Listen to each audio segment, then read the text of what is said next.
Hello and good morning. आज हम जो टॉपिक देख रहे हैं वो है ओबेसिटी या इन जनरल जिसको मोटापा कहा जाता है। अब ओबेसिटी क्या होता है, ओबेसिटी कब फॉर्म होती है, उसके क्या कॉन्सिक्वेंसेज हो सकते हैं और उनके क्या कारण हो सकते हैं।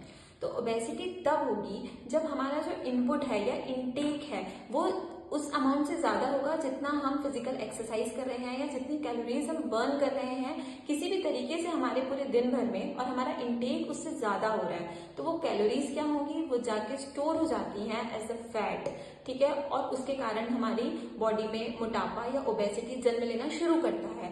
अब हम कब किसी इंसान को ये बोलेंगे कि वो ओबेस की कैटेगरी में आ रहा है या ओवरवेट की कैटेगरी में आ रहा है, ठीक है। तो इसके लिए हमारे पास एक इंडेक्स होता है जिसको हम बॉडी मास इंडेक्स या बेसल मेटाबॉलिक रेट के हिसाब से भी देखा जा सकता है।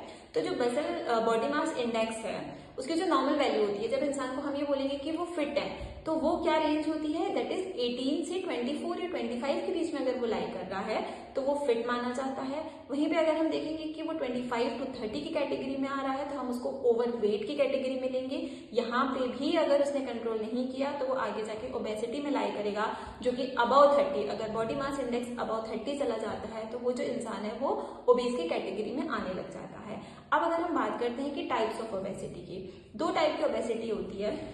एक होती है सेंट्रल ओबेसिटी और दूसरी होती है पियर शेप्ड ओबेसिटी। जो सेंट्रल ओबेसिटी है उसको एंड्रॉइड ओबेसिटी भी कहा जाता है और जो पियर शेप्ड ओबेसिटी है उसको गायनॉइड ओबेसिटी भी कहा जाता है, ठीक है। अब गायनॉइड ओबेसिटी जो है वो मोस्टली यहाँ पे फैट डिपोजिशन जो होता है वो लोअर पार्ट ऑफ बेली या पेल्विक रीजन और थाइस में ज्यादा पाया जाता है।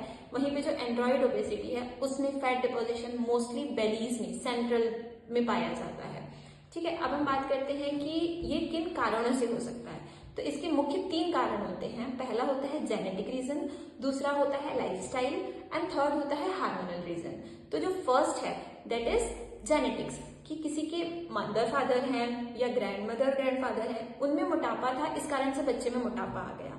तो ऐसा नहीं है कि बच्चे में शुरू से ही मोटापा रहेगा, वहां पे वो उस चीज के लिए प्रोन रहेगा। मतलब आप उसी उम्र के बाकी बच्चों की तुलना में अगर देखा जाए तो उसमें ज्यादा वो प्रोन रहेगा कि उसको इजीली ओबेसिटी हो जाएगी, पर उसको कंट्रोल किया जा सकता है। जैसे हमें अगर ये पता है कि हमारे खानदान में ब्लड प्रेशर की शिकायत चली आ रही है तो हम उसे पहले से कंट्रोल कर सकते हैं through exercises, proper diet management. उसी तरह ओबेसिटी को भी कंट्रोल किया जा सकता है प्रॉपर लाइफस्टाइल से।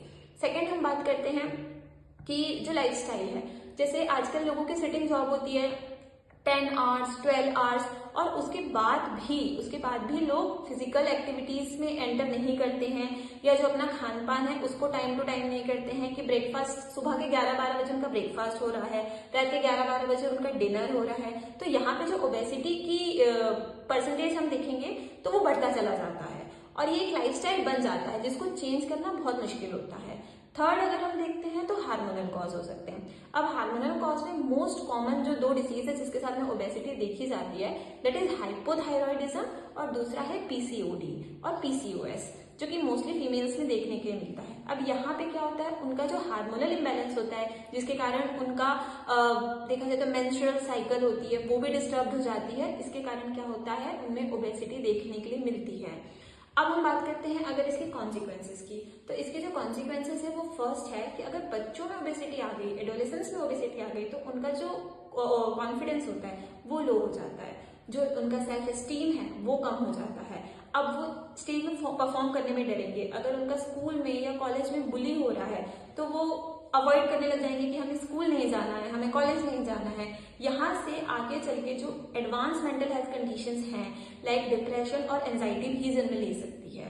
अगला हम कॉन्सिक्वेंस देखेंगे तो क्या होगा कि ओबेसिटी के कारण ब्लड प्रेशर का बढ़ना मोस्ट कॉमनली देखा जाता है कि ये मोस्टली 25 या 30 इयर्स के बाद आजकल देखा जाता है कि ब्लड प्रेशर की शिकायत लेके लोग आते हैं कि मैम मैं थोड़ा सा भी स्ट्रेस ले लेता हूँ तो क्या होता है, मेरा ब्लड प्रेशर बढ़ जाता है।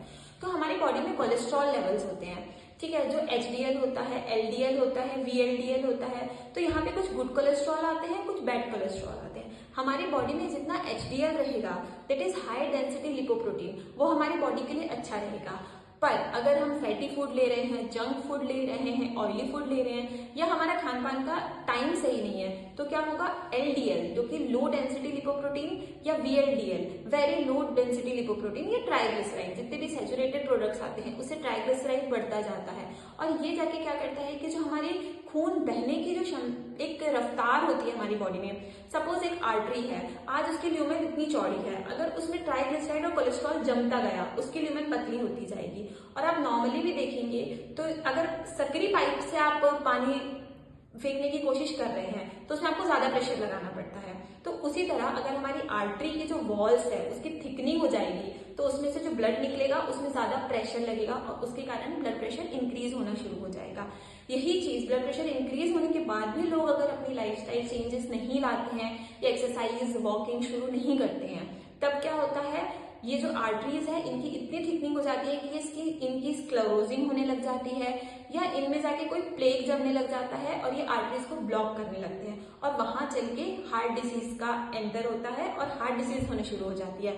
अगर सडन ब्लॉकेज हुआ तो वहां पे हार्ट फेलियर होता है, अगर धीरे धीरे करके ब्लॉक हो रहा है तो वहां पे हार्ट अटैक्स आने के चांसेस ज्यादा रहते हैं। ठीक है, अगला हम देखते हैं कि ओबेसिटी के साथ में जॉइंट पेन कैसे एसोसिएटेड है, कि हमारी पूरी बॉडी का वेट कहाँ पे जाता है, हमारे पैरों पे जाता है।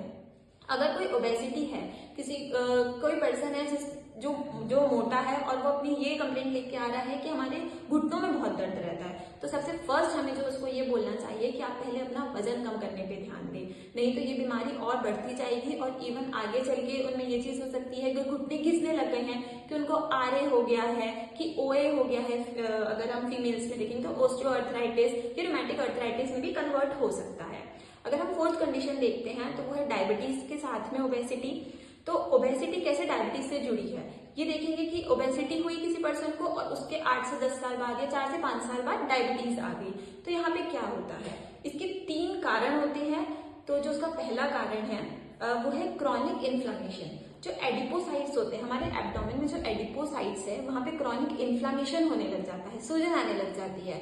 ठीक है, उसके कारण वो क्या करते हैं, जो इंसुलिन है जो कि हमारी बॉडी में ग्लूकोज लेवल को मेंटेन करके रखता है, उसको इनसेंसिटिव कर देता है। कि इंसुलिन प्रेजेंट तो सफिशिएंट मात्रा में है पर वो अपना काम नहीं कर पाएगा। जो सेल्स जिसको इंसुलिन एडाप्ट करके या इंसुलिन लेके अपना काम करना है, वो सेल इंसुलिन ले ही नहीं पाएगी। क्यों? क्योंकि वहां पे एडिपोज टिश्यू में इन्फ्लेमेशन आ चुका है, तो वो इंसुलिन को इनसफिशिएंट कर देगा, इनसेंसिटिव कर देगा। इसका दूसरा कारण है एडिपोकाइंस। 2 टाइप के एडिपोकाइंस हमारी बॉडी में प्रेजेंट होते हैं, एडिपोनेक्टिन और लेप्टिन। अगर ये इम्बैलेंस होते हैं हमारी बॉडी में तो इसके कारण भी जो इंसुलिन है वो इनसेंसिटिव हो जाता है। इसका तीसरा कारण है लाइपोटॉक्सिसिटी। तो जो लाइपोटॉक्सिसिटी का मतलब ये होता है कि जो फैटी एसिड्स है हमारी बॉडी में वो बढ़े और वो इतने बढ़े कि वो जाके लीवर में डिपॉजिट हो गए या हमारी बॉडी मसल्स में डिपॉजिट हो गए। और जब वो मसल्स में डिपॉजिट होना शुरू कर देते हैं तो वो अगेन उस मसल्स को इंसुलिन के लिए इनसेंसिटिव कर देते हैं और हाइपरग्लाइसीमिया कॉज हो जाता है। ठीक है, तो ये 3 कारण थे किसके, ओबेसिटी के कारण डायबिटीज होने के। अब अगली बात ये है कि ओबेसिटी सिर्फ दवाइयां लेने से या बहुत लोग आजकल सर्जरीज करा लेते हैं, इससे ओबेसिटी नहीं कम होती है। आप सिर्फ दवाई लोगे और आप कोई भी फिजिकल एक्सरसाइज नहीं करेंगे तो कभी भी ओबेसिटी आपकी बॉडी से नहीं जा पाएगी। तो हमें लाइफस्टाइल चेंजेस करने पड़ते हैं और दूसरी चीज कि हमें इतना फिजिकल एक्सर्शन करना पड़ता है, इतनी कैलोरीज बर्न करनी पड़ती है। या कुछ लोग ये बोलते हैं कि हम सिर्फ 2 रोटी खाते हैं फिर भी हम मोटे हो जाते हैं। तो आप 2 रोटी खा तो रहे हैं पर आप फिजिकल एक्सरसाइज कितना कर रहे हैं, या सबसे पहले आप ये जानिए जाके कि आपके मोटापे का कारण क्या है। जब तक आप कारण नहीं जानेंगे तब तक आपका मोटापा आपके जीवन से नहीं जा पाएगा। हम देखते हैं कि 2 से 3 होम्योपैथिक रेमेडीज ऐसी हैं, इवन कॉन्स्टिट्यूशनल अगर आप बात करेंगे तो बहुत सारी ऐसी हैं जो कि आपके मोटापे को कम करने के लिए सहायता कर सकती हैं।